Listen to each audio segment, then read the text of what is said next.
lena yang kan we. Ay, sino pala naman ito? Santri Pondok Pesantren atau Ponpes DDI Patobong, Kecamatan Matiro Sompe, Kabupaten Pinrang, Sulawesi Selatan, Muhammad Sahwan, 14 tahun, meninggal dunia.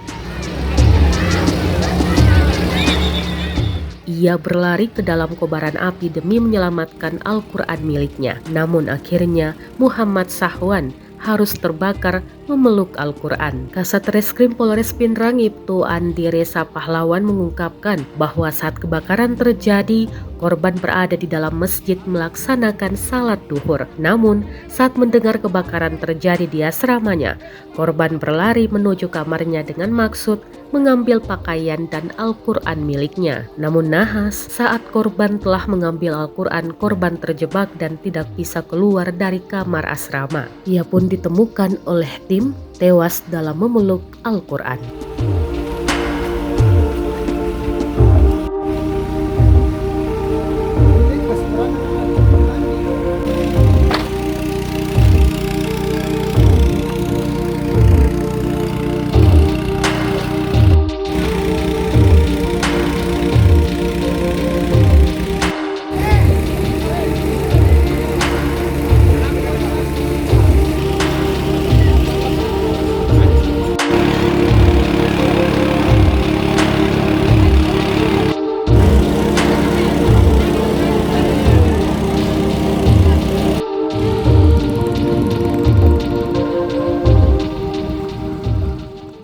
Download Tribun X sekarang, menghadirkan lokal menjadi Indonesia.